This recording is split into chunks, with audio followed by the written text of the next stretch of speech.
Salve, salve, galera! Gazeta Esportiva na área, segundona quente com muito assunto pra gente discutir por aqui. Boa noite, Celso. Boa noite. Boa noite, Chico Lang. Boa noite, cara Michele. Olha, pessoal, a gente vai para um intervalinho rápido. Já nós voltamos para falar das vitórias de Palmeiras, Santos e São Paulo. Tem tudo sobre a eleição do Corinthians, que elegeu Duílio Monteiro Alves como novo presidente, e mais homenagens a Maradona. Segura aí, fique com a gente. Até já.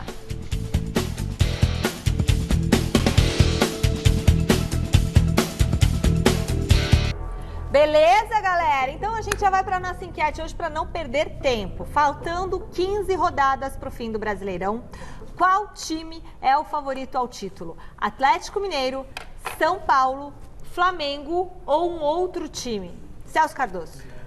Entendo que grande noite para você que acompanha o Gazeta Esportiva. Entendo que o São Paulo está na briga pelo título, o Flamengo briga pelo título, mas o campeão será o Atlético Mineiro. Chico Lang. Olha, o campeão deverá e precisa ser o Atlético Mineiro. O Atlético Mineiro não disputa nenhuma mais competição, a não ser o Campeonato Brasileiro. E gastou 200 milhões de reais para montar esse time. Uhum. Então quer dizer que a obrigação de ganhar o título brasileiro é do Atlético Mineiro. Todinha do Atlético Mineiro.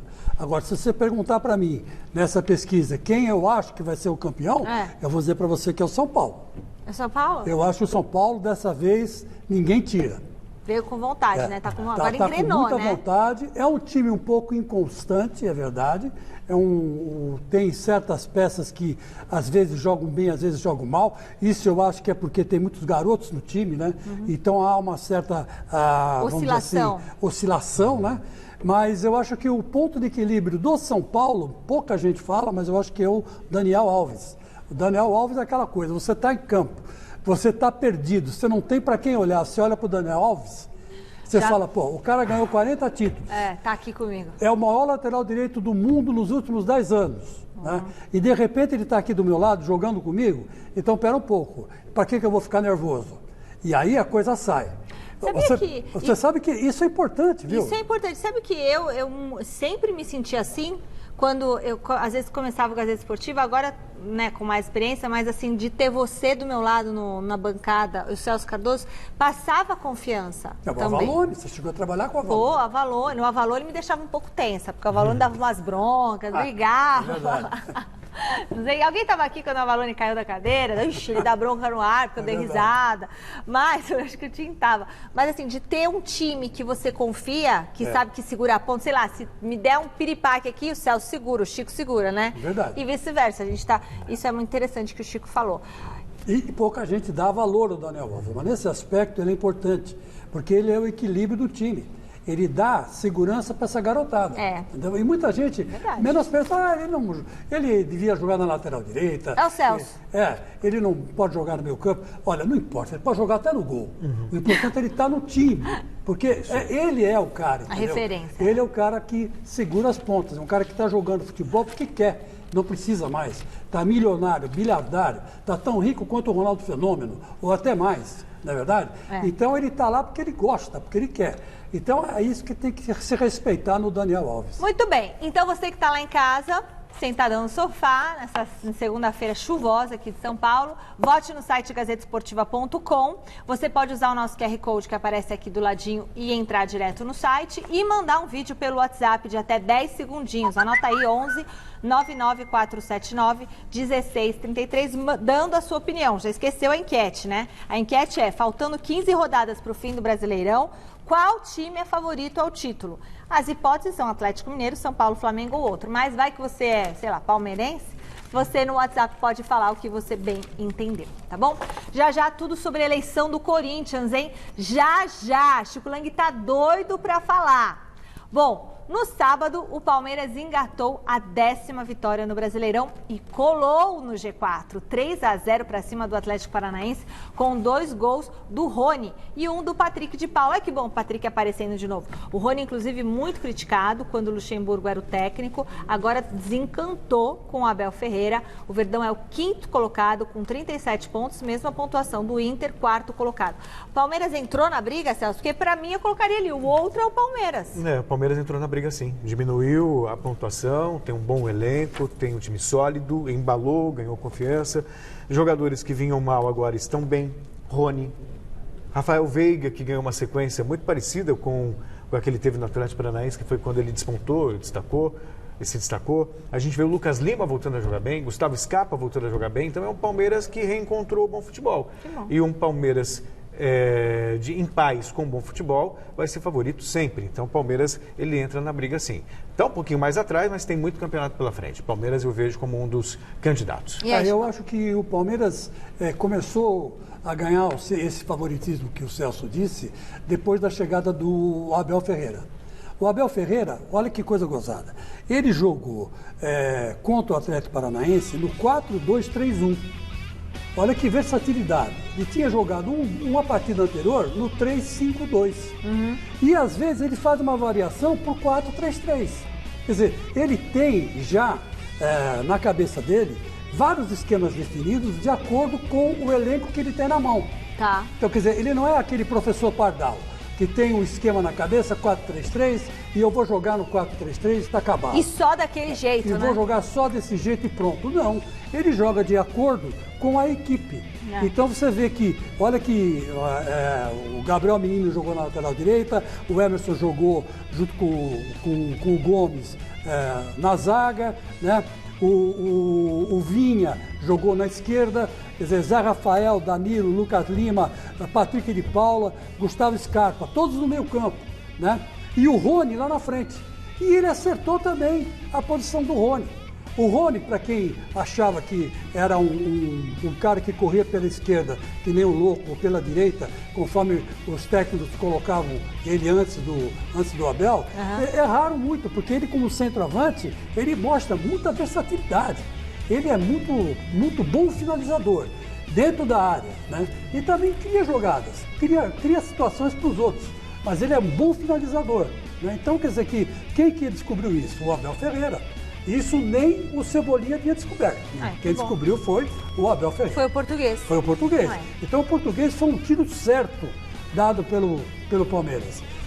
Eu acho que o Palmeiras mirou no pé e acertou na cabeça. Muito bem. Agora a Academia de Futebol ao vivo com o Silvestre. Olha só, na sexta-feira, logo que o programa acabou, veio a notícia da rescisão do Ramires, né, Silvestre? E depois do jogo de sábado, o Abel falou sobre isso. Boa noite.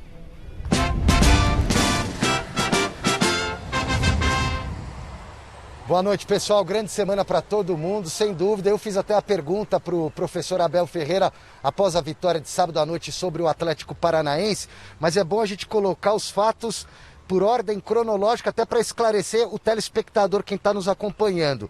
Vamos relembrar que o Ramires não conseguiu jogar bem no Palmeiras, chegou até machucado, não rendeu o que se esperava dele e custou muito dinheiro. Queimou o filme de vez quando apareceu naquela balada sem máscara, foi punido pela diretoria, pediu desculpas, integrado ao elenco, ganhou oportunidades do Abel Ferreira, e ele vai explicar por que também o Ramires ganhou essas oportunidades. Só que aí na sexta-feira, o Ramires jogou na quarta no Equador, na sexta-feira o Palmeiras anuncia o fim do contrato, o desligamento amigável entre as partes.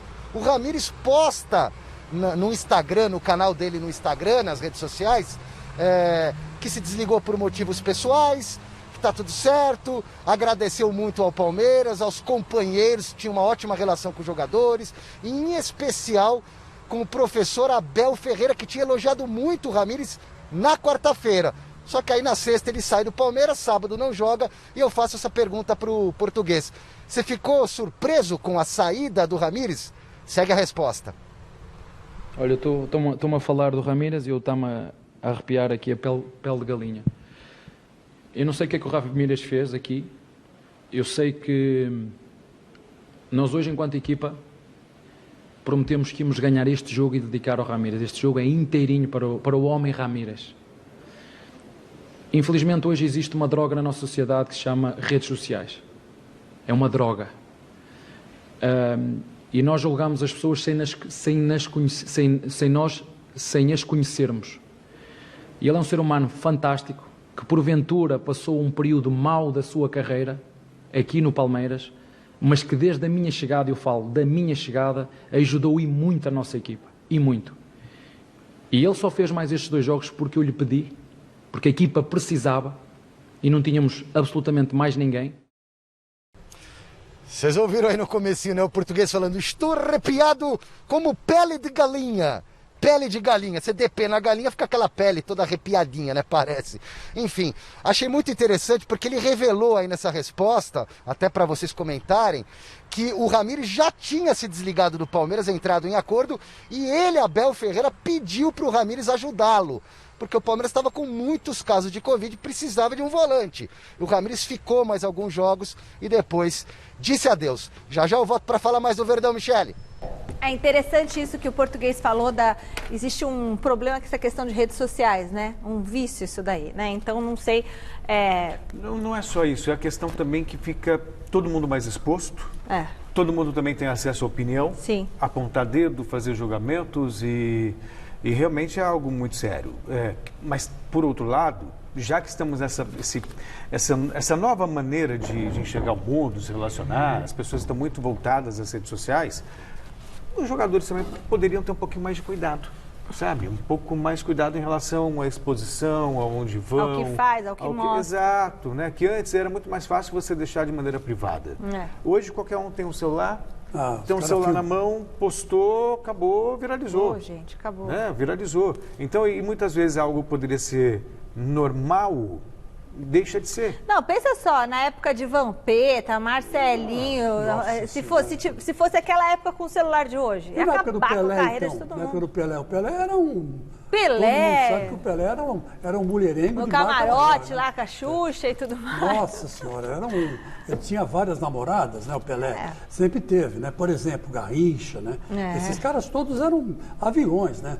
Gerson, Rivelino, né? Todos eles pulavam o muro da concentração em 1970, todos os jogadores, para ir para... Não, tinha muitos que bebiam, né? Tinha vários... O problema maior é assim, você está numa pandemia e você vai para uma balada.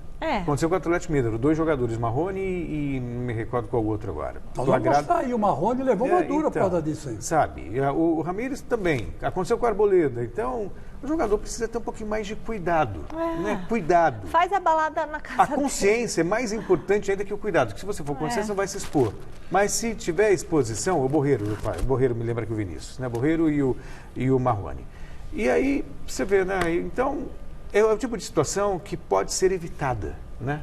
Mas eu acho que aí também se uniu o útil ao agradável, viu? Tanto o Palmeiras já não estava tão satisfeito com o Ramires e o Ramires não estava tão satisfeito com o Palmeiras. Então, houve aí um acordo. E vai para onde ele? E olha, aí que tá. A ideia é que ele fosse para o Cruzeiro. Todo mundo achava que ia, né? Mas o Cruzeiro foi proibido de contratar, né? Por causa de problemas administrativos. Ele iria para o Cruzeiro por causa do Felipão. Porque o Felipão que pediu a contratação dele para o Palmeiras, né? É bom a gente lembrar. Então, quando ele saiu do Palmeiras, todo mundo achava, ele vai ser anunciado lá no Cruzeiro, vai jogar a segunda divisão e vai ser o capitão, o homem-chave do Felipão para resolver o problema. Aí veio essa negativa para o Cruzeiro contratar e aí talvez ele tenha perdido. Mas uma coisa eu posso te garantir, viu? Fiquei sabendo que o Palmeiras com essas e outras vai economizar até os próximos meses 20 milhões de reais. Viu? Nossa Senhora! E era uma grana que eles iam ter que pagar para o Ramires aí, até o final do contrato. Então, é uma boa... Economia. Uma boa economia aqui entre nós. 20 milhões de reais não se acha no lixo. Né? Bom, se no Palmeiras o Rony vem fazendo a diferença, no São Paulo, Luciano não tem ficado para trás, hein? Ele fez 2 na vitória do São Paulo sobre o Bahia por 3-1. Um deles foi numa linda jogada. Olha só, gol de bicicleta que abriu o placar na Fonte Nova. O zagueiro Arboleda fez o outro gol do time paulista, que assumiu a vice-liderança do Brasileirão, 1 pontinho atrás do Atlético Mineiro. O São Paulo tem 2 jogos a menos que o Galo. Até o dia 9, a equipe paga essas 2 partidas adiadas. Tem tudo para virar líder isolado do campeonato, hein, Chico? E eu aposto na enquete que a gente fez no São Paulo. O São Paulo vem mostrando um futebol, como eu disse, um pouco variado, né? Tem dias que está bem, tem dias que não está mal. Quer dizer, que não apresenta aquele espetáculo solto de toque de bola. Mas é um time que está conseguindo resultado, está fazendo o resultado. E esse fazer o resultado é que está dando ao São Paulo uma boa chance de acabar sendo líder com certa folga, né? Tá certo, o cara vai falar, bom, mas tinha que ganhar do Vasco. É verdade, tinha que ganhar do Vasco. Não podia ter empatado com o Vasco da Gama, que é um time bastante inferior ao São Paulo. Mas isso acontece, né? Acontece. E tudo, gozado, Celso, está sendo resolvido no São Paulo pela individualidade. Quando não é o Luciano, é o Brenner. Quando não é o Brenner, é o Daniel Alves. Quando não é o Daniel Alves, é o Reinaldo. Que nesse jogo, por exemplo, o Reinaldo arrebentou. Até o Muricy Ramalho elogiou ele publicamente na Sport TV, dizendo que ele participou dos 3 gols.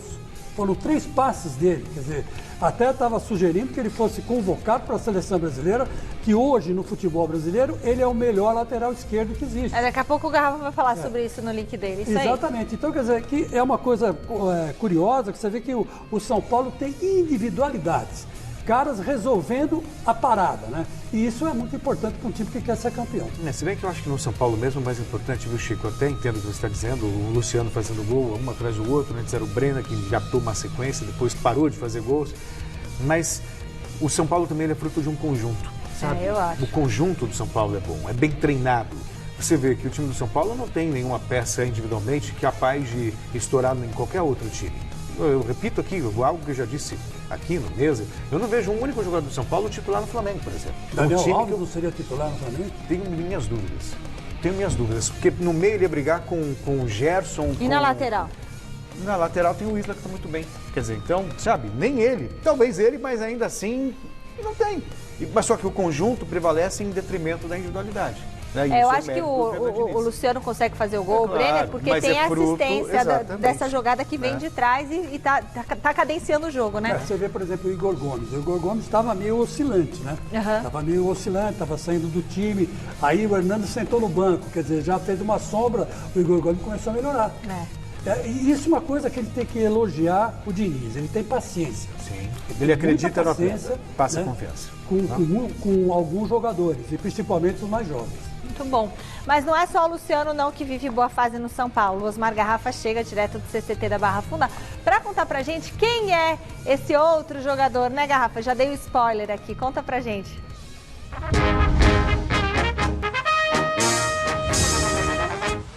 Olha, Michele, um abraço a você, ao Chico, ao Celso, a todos que acompanham o nosso Gazeta Esportiva. Depois da boa vitória do Bahia que nós mostramos aqui, não é? O São Paulo fica numa posição boa, já foi dito, 1 ponto a menos que o líder Atlético, mas com 2 jogos a menos também. Pode já na quinta-feira, se vencer o Goiás, assumir a liderança. Hoje o Diniz deu folga para os jogadores que atuaram na partida do final de semana, só treinaram aqui aqueles que não se movimentaram, não atuaram os 90 minutos e amanhã a reapresentação. Mas vocês já falavam, o Chico também comentava a respeito do Reinaldo, né? Reinaldo nunca foi unanimidade aqui no São Paulo, todo mundo sabe disso.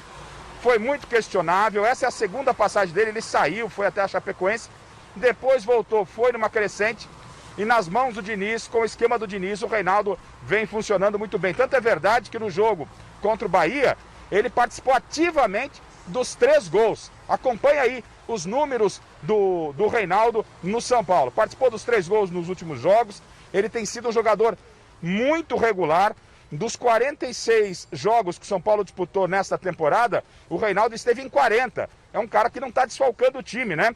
É líder de assistências, fez 11 assistências nessa temporada e já tem 6 gols marcados. Então o Reinaldo vive grande fase e a torcida que pegava muito no pé dele não pega mais.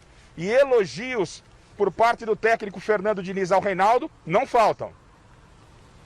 O Reinaldo sempre, para mim, vai ser citado como exemplo de superação. É muito difícil um jogador começar como ele começou no São Paulo e conseguir dar a volta por cima no mesmo time. Então ele é uma grande referência para nós todos. E ele não foi bem só na parte ofensiva, não. Ele tem ido bem também na parte defensiva. Além de ser uma liderança técnica do time, é uma liderança na gestão do grupo. Então, ele é um jogador muito importante e o Reinaldo é um cara que está entre os melhores laterais esquerdos do Brasil, com certeza. E tem que seguir a carreira dele. Ele tem 30 anos e é um cara que pode postular a qualquer momento aí uma chance na seleção também. Ô louco, hein? Tá com moral com o professor o Reinaldo. Será que merece vaga na seleção brasileira? Dá para beliscar uma vaguinha ali pela lateral esquerda? Chico, Celso e Michele, depender do Diniz, ele já estava convocado, hein, gente? Ah, é legal ter essa moral com o treinador. Mas eu vou te né? falar uma coisa. O Reinaldo, para mim, hoje, ele é um dos melhores laterais esquerdos do país. Por que não está convocado? Porque o Tite tem lá as preferências dele, é um jogador de 30 anos, está vivendo um grupo bom formado momento já, agora. Né? Mas tem o Renan Lodge, que joga muito, né? Mas o Reinaldo, independentemente de seleção, está com moral alto. Ele cumpre um papel importante. O Diniz arma um esquema para que ele fique mais avançado, muitas vezes quase como um ponta. Um ala, né? Um ala, marca gols. Enfim, é um jogador importantíssimo, Reinaldo. Eu repito, para mim ele é um dos melhores laterais esquerdos do futebol brasileiro. Atuando no Campeonato Brasileiro, olha, ele está, se não é o melhor, ele está entre os 3 melhores, com absoluta certeza. É verdade, eu só acho que de vez em quando ele dá umas engrossadas, né? Ele vai matar a bola, mata com canela, essas coisas assim que me assustam um pouco no Reinaldo. Mas eu concordo com você, ele hoje é o melhor ala do futebol brasileiro. E com uma grande vantagem, ele tanto ataca como ele defende. Como disse o Diniz aí, ele tem razão. E talvez o melhor batedor de pênalti, diz o diretor. Exatamente, sim. Batedor de pênalti e não deixa ele bater falta, porque se deixasse bater falta ele fazia gol também, que ele bate muito forte na bola, né? É o batedor oficial do time, né? E de pênaltis, né? Quer dizer, ele tem hoje uma responsabilidade e não foge a essa responsabilidade no São Paulo, né? Confiança que o Diniz passou para ele, fica claro isso, né? E hoje ele está aí sossegado, voando baixo. Né? E é legal, né? Bonito, o Diniz tocou num ponto importante, um jogador de 30 anos e já passou por tantos problemas, você viveu o auge com 30 anos. Assim, para qualquer outra profissão, 30 anos, você está no auge da juventude, né? Da idade. No futebol, não. No futebol você já está começando a... Declínio, né? Declínio, quer dizer, então, e você atingir o auge com 30 anos é bacana. É fruto de muito trabalho, de muita disciplina, de muita dedicação. E ele tem uma coisa que a gente tem que elogiar. Ele tem um preparo físico espetacular, né? Sensacional. Por um cara de 30 anos, ele tem um físico de 20. Né? Ele vai e volta, tanto no ataque como na defesa, com uma rapidez impressionante. E sabe taticamente o que tem que fazer em campo. Então quer dizer que ele é um jogador muito bom. Se você fosse comprar um jogador desse hoje no mercado, você pagaria uma grana, né? E de repente o São Paulo e o Diniz, principalmente o Diniz, recuperou o Reinaldo para o futebol brasileiro. Completando o G6, sabe quem tá ali coladinho no Palmeiras e Inter, Celso Cardoso? Sabe quem? Santos. O Santos, que teve de volta ao Cuca, né? No banco de reservas lá. Abriu 2-0, deixou o Sport empatar, mas garantiu a vitória com outros 2 gols. Marinho, Soteldo, Lucas Braga e Bruno Marques marcaram. Para quem não apostava no Peixe no começo do campeonato, tá aí o time de Cuca mostrando regularidade. Que bom que o Cuca tá bem, né? O Cuca também se recuperou, né, da Covid. O Santos está aí pontuando, conseguindo vitórias importantes, está bem na Libertadores. O Santos, para mim, é um fenômeno. É surpreendente o que faz o Santos. Tudo bem que tem 2 jogadores de muito destaque, Soteldo e Marinho lá na frente. Tem uma garotada boa de bola, Caio Jorge. No meio tem Pituca, tem Alisson. Mas é um time muito... E tem o mérito do Cuca aí, sabe? O Cuca é um técnico corajoso, está botando o time para jogar lá na frente e está obtendo êxito, sabe? O Cuca ele não tem medinho de perder o emprego. Falava isso aqui antes e continua aqui. Não tem, ele está botando o time para jogar. Isso é bacana, está leve e solto. Eu me lembro do finado Luiz Álvaro, né, que foi o presidente do Santos, que chamou tanta atenção na venda do Neymar para o exterior, essa coisa toda, que ele vivia aqui no programa e falava: o Santos tem DNA ofensivo. E é uma grande verdade. Né? O finado Luiz Álvaro tem razão, né? Porque a garotada já vem lá de baixo com esse espírito de sempre ter a ofensividade como objetivo, né? Nunca a defesa, né? E se defende mal o Santos, a verdade é essa, estava ganhando 2-0, houve um empate 2-2, se defendeu mal, né? Não se defendeu tão bem. O Sport Recife é um time que não tem tão bons jogadores assim, né? Apesar de ter o Paulo Autuori como técnico, né? Que é um bom treinador. Mas, enfim, ao final das contas, não era para tomar o empate. Mas, mesmo assim, foi para frente e fez os gols, né? Com o Soteldo batendo o pênalti no finalzinho, né? Fazendo o 4-2. É o DNA ofensivo. Eu, particularmente, tenho uma tese a respeito. Eu acho que é por causa da praia, né?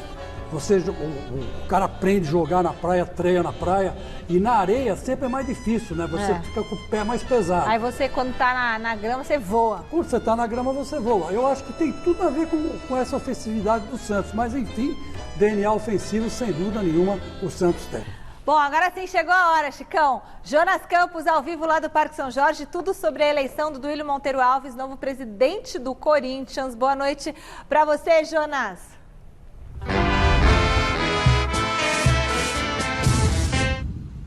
Fala, Mi, muito boa noite a você, ao Celso, ao Chicão, sabadão movimentado aqui no Parque São Jorge. E como você disse, Michele, Duílio Monteiro Alves, eleito novo presidente do Corinthians, eleito inclusive pela primeira vez, segue a hegemonia do grupo político Renovação e Transparência, que está no comando do Corinthians desde 2007. O Duílio recebeu 1.081 votos, superando Augusto Melo, que recebeu 939 votos, e Mário Gobi, com 783 votos. O Duílio comemorou bastante ao lado dos familiares, aqui mesmo no Parque São Jorge, inclusive ao lado do pai, uma figura importante na história do Corinthians, o Adilson Monteiro Alves, foi vice-presidente, diretor de futebol na década de 80, época da democracia corintiana.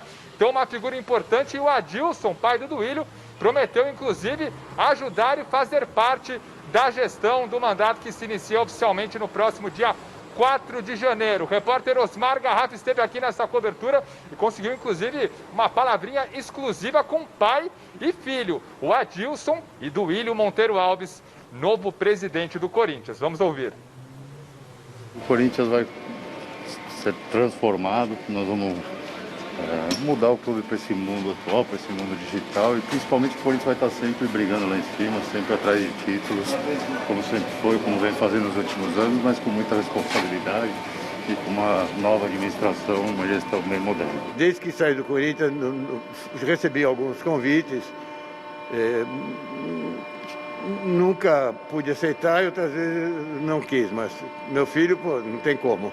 É um orgulho, uma honra. Meu avô, o Orlando Monteiro Alves, meu pai, hoje eu estou com meu filho aqui, que é o Orlando Monteiro Alves também. É uma emoção muito grande, é uma responsabilidade muito grande, pelo nome que carrega e principalmente pelos quase 40 milhões de torcedores. É isso, gente. Família Monteiro Alves com moral, unida agora no comando do Corinthians. Um novo desafio, do Duílio, que até recentemente era diretor de futebol. Como eu disse, esse mandato começa só no ano que vem, oficialmente dia 4 de janeiro, um dia depois de um clássico contra o Palmeiras, por sinal, coincidências aí do destino do futebol, mas o fato é que reformulações certamente vão acontecer, mudança, por exemplo, no departamento financeiro. Wesley Melo deve ser o novo diretor financeiro do Corinthians e muita expectativa em relação ao comando do futebol, que também deve passar por uma reformulação. Hoje, Edu Ferreira, Jorge Calil e o próprio Wilson Menezes estão nesse comando, desde a candidatura do Duílio, mas esse setor certamente também passará por reformulação e ganhará novos nomes, Michele.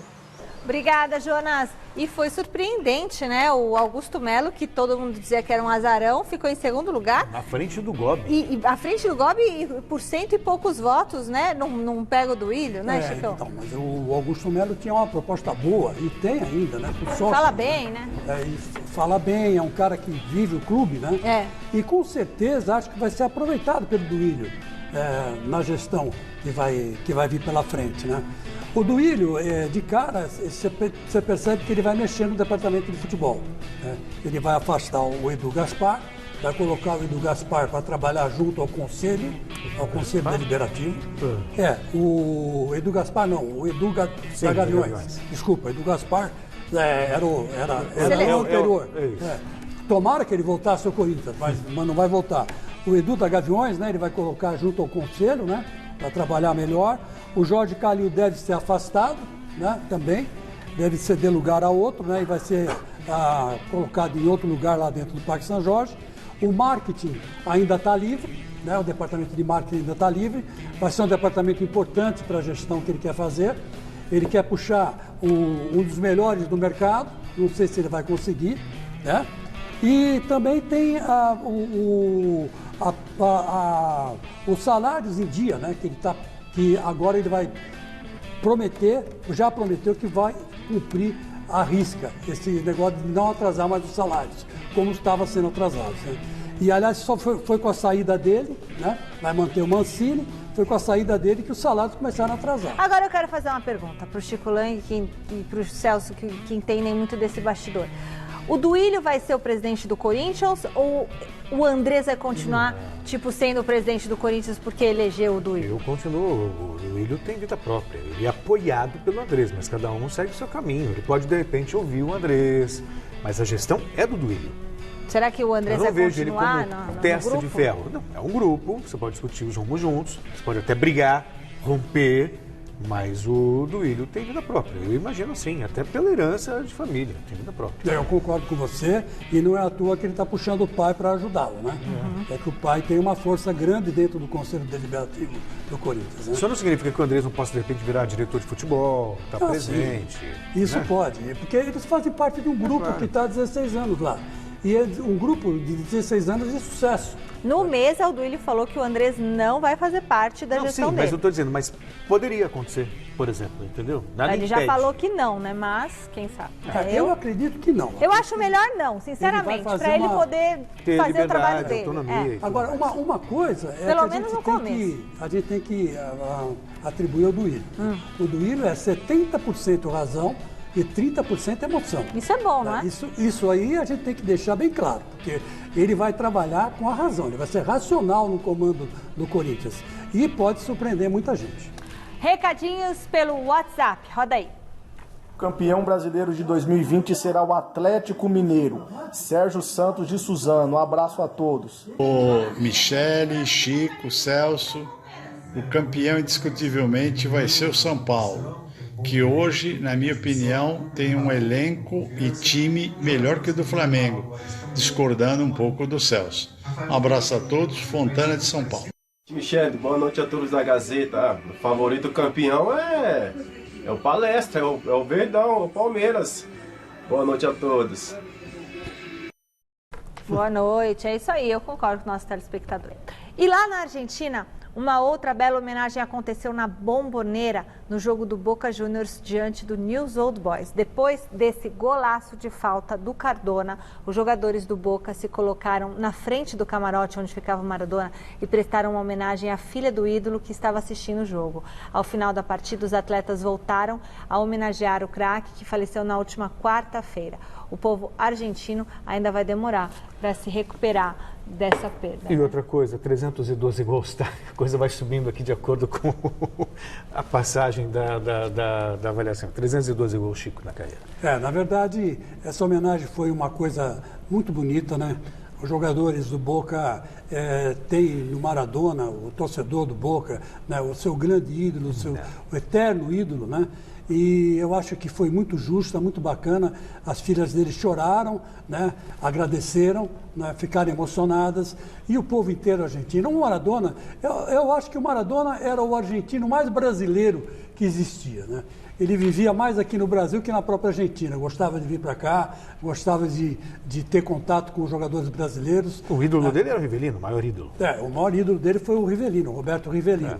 Que também ficou bastante emocionado quando soube da morte do Maradona.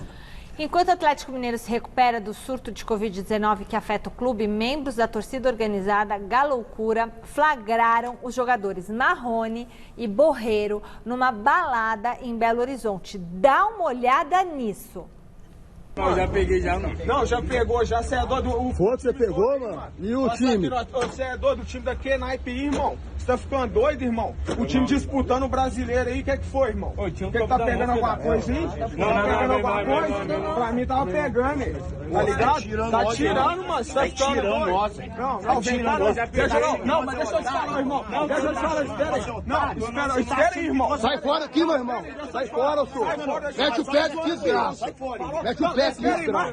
Marca, deixa eu chegar. Fizeram muito bem. Fizeram muito bem. Jogador irresponsável. Sabe muito bem que existe ainda o perigo da pandemia. É verdade, gente. Como é que ele vai para um lugar público. Tá bom. Tá bonito, assim, reclamando do outro que tá lá na balada, com máscara, sem máscara. Todos estão errados, todos querendo estão bater. errados. Baforando na cara do cara. Quem joga no Atlético? O cara que reclamou ou o Marrone? O Marrone. Então, ele tem que ter consciência disso aí. Eu, sincero, honestamente... Olha lá, chegando no tete-a-tete. Chegou muito perto e tirou a máscara dele. Reclamando que os caras são na balada para não passar Covid. Aí o cara vai lá e fala... Quem garante que um desses dois aí não tá? O torcedor é emocional. Mas isso não significa que esteja certo. O jogador, nessa altura do campeonato, tem que ser racional. Não tá todo mundo errado. Todo mundo. Esse cara que foi lá na cara, tirou a máscara dele, tentar intimidar. Não, porque aí você vai com o argumento de que ele não pode estar na balada, gente, que mas pode não é balada, isso é de dia, né? Não, isso é noite. É uma porta é de noite? O lugar iluminado, que beleza, que na minha época as baladas eram escuras. Mas lá dentro é mais escuro. Mas as pessoas estão lá de boa, sem máscara, achando que está tudo certo, né? O lugar não tem pandemia, não tem coronavírus, não tem Covid, não tem nada. E o Brasil é uma festa. Pessoal, tem que... Mas eu acho que a torcida fez bem de cobrar o Marrone. E espero que os outros jogadores do Atlético aprendam, né, com essa dura, né, e não saiam tanto para a noite, né. Segura o facho um pouco, né, como diria, né, a sua avó. A minha avó. A taxa de ocupação por Covid-19 nos hospitais particulares aqui de São Paulo chegou hoje a 84%. 84%. E o número de casos em 15 dias quase que dobrou. Plantão da Saúde. Vamos voltar a falar do Palmeiras, chamando outra vez o Silvestre ao vivo da Academia de Futebol. Quarta-feira tem o Delfim, né, pelo jogo de volta da Libertadores. E o Abel tem o retorno de jogadores importantes para essa partida, inclusive de um garoto que vem se destacando, não é isso, Silvestre?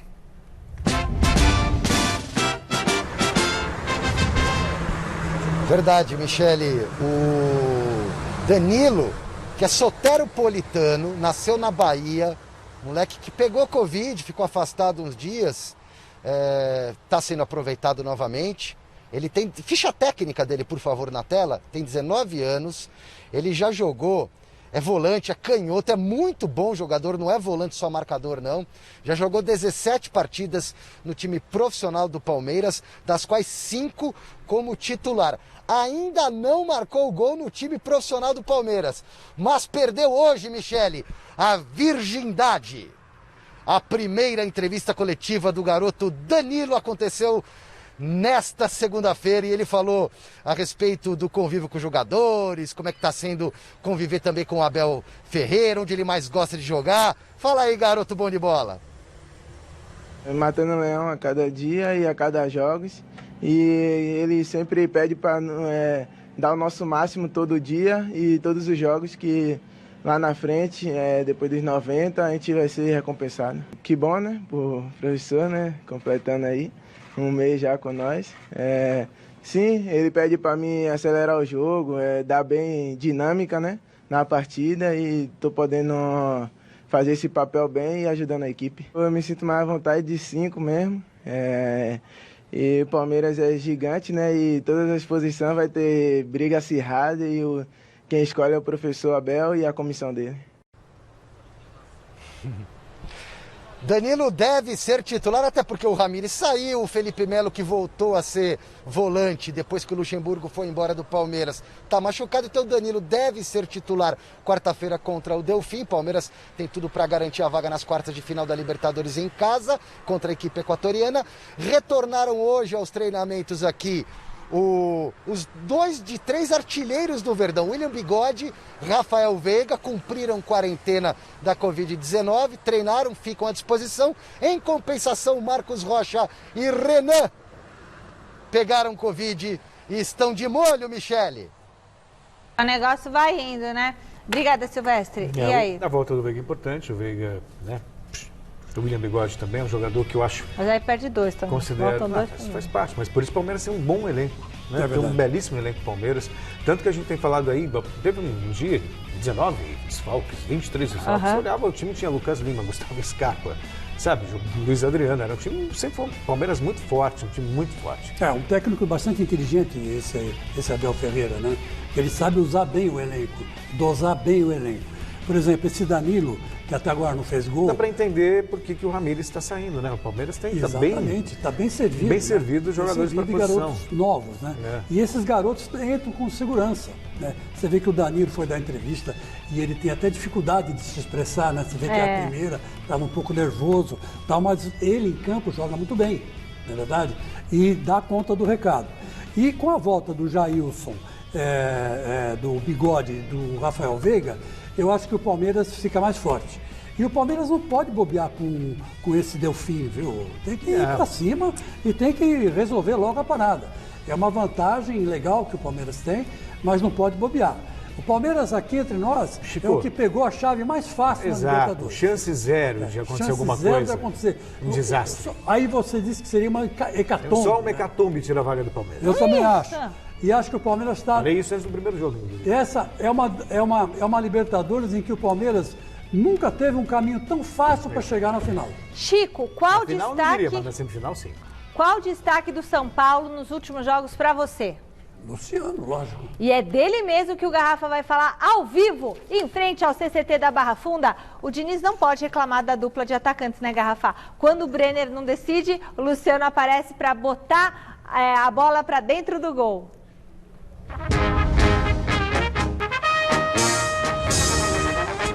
É verdade, Michele, Celso, como disse até o Celso lá atrás, né? O Brenner agora entrou numa maré de secar um pouco os gols, mas não tem problema. Aí o Pablo tá marcando e principalmente o Luciano, né? O Luciano, quando veio para o São Paulo, ele foi muito questionado. Pô, Luciano e tal. E foi mérito do Diniz, que havia trabalhado com ele no Fluminense, né? Gostava do jogador, caiu como uma luva no esquema do São Paulo e tem feito a diferença sim. É um acerto, é ponto para o técnico Fernando Diniz. E os números do Luciano são espetaculares, são ótimos, em comparação até com a última temporada, onde ele defendeu Fluminense e Grêmio em 2019. O ano passado, jogando por essas duas equipes, Michele, em 51 jogos, ele marcou 20 gols, tá ok, média de 0,39 gol por partida. E no São Paulo, esse ano, ele em 24 jogos marcou 14, são 6 gols a menos do que ele marcou na temporada em 51, e a média dele é muito elevada em relação à média que ele tinha o ano passado. Repetindo, o ano passado 0,39, esse ano ele está com uma média de 0,58, tem feito a diferença sim no ataque do São Paulo. Uma última informação importante, hein? A eleição no São Paulo, ela praticamente se desenhou no final de semana. 2.494 sócios foram ao clube escolher 100 novos conselheiros. 100 novos conselheiros que vão se juntar a 152 vitalícios, total de 252, para escolher entre o Natel e entre o Casares para a presidência. Entre os vitalícios, o Casares tem maioria. E entre os conselheiros que foram eleitos, esses 100 conselheiros do sábado, Michele, o Casares tem 73% desses conselheiros. São 73 votos. Maioria também entre os 100. Maioria também entre os vitalícios. Só uma grande surpresa vai tirar o Júlio Casares da presidência do São Paulo. A data ainda não foi confirmada, mas o Casares deve ser o novo presidente do São Paulo, Michele. Muito bom. Em relação à questão aí do conselho, tem muita gente reclamando que teve queda caiu rede, que demorou, que a apuração demorou, enfim. Isso faz parte do processo. De qualquer maneira, voltando para o campo, o São Paulo tá numa fase, sabe, Brenner fazendo um gol atrás do outro. E o Luciano amém, que bênção. De repente o Brenner entra na seca, vai lá Luciano, atrás do outro. É difícil marcar os dois juntos. Né? E o Luciano, gente, aí, de novo, vamos falar assim, vou achar que eu vou querer casar com o Diniz. Tem gente que não suporta eu elogiar o Fernando Diniz. Não, eu conheço a namorada dele. Mas aí é o mérito, sabe, aí é mérito do treinador, que foi lá buscar o Luciano. Mas também é do jogador também. O Luciano tá fazendo gol de tudo quanto é jeito. Sim. Essa bicicleta que ele fez, bateu no adversário e foi pro gol. Pois é. Né? E agora, quanto à eleição do Júlio Casares, eu não tenho nada contra o Natel, mas eu acho que se acontecer, se for efetivada, vai ser bom, né? Vai ser a eleição mais justa dos últimos tempos que eu vi num clube de futebol. Eu concordo, acho que o Casares tem tudo para ser um excelente presidente para o São Paulo. Jonas Campos de volta lá do Parque São Jorge, agora para falar do Corinthians, que já viajou para enfrentar o Fortaleza na quarta-feira. Pelo jeito, o Mancini vai poder contar com alguns reforços para esse jogo, né, Jonas? Conta para nós.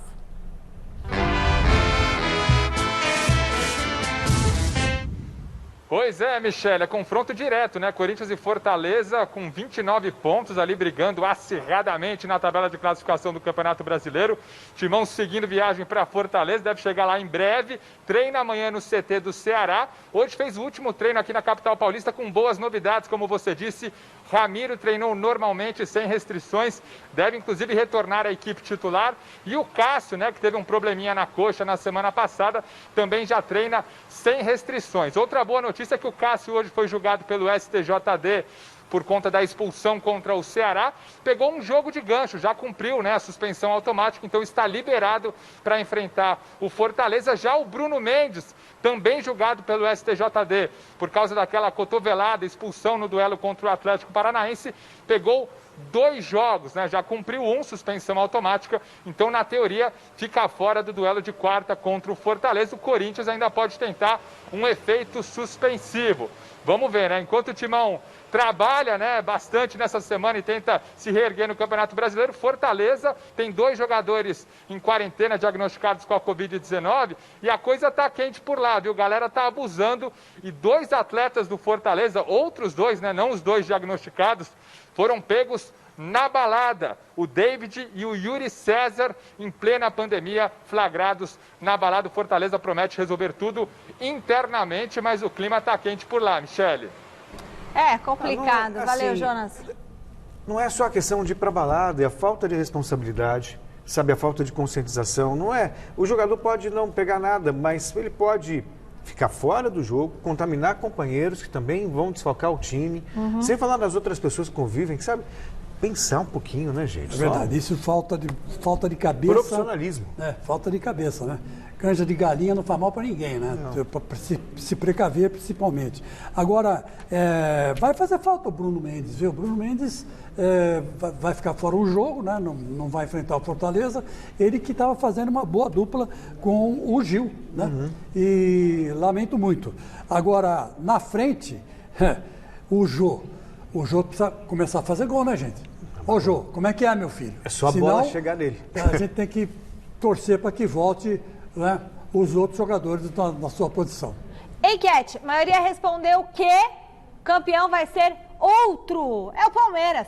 42% dos votos. Acabou, pessoal. Amanhã tem mais. Sigam Gazeta Esportiva nas redes sociais. Tchau, Celso. Tchau, Chicão. Tchau, Chico volta na sexta-feira. Beijo pra vocês, galera. Tchau. Beijo, um abraço.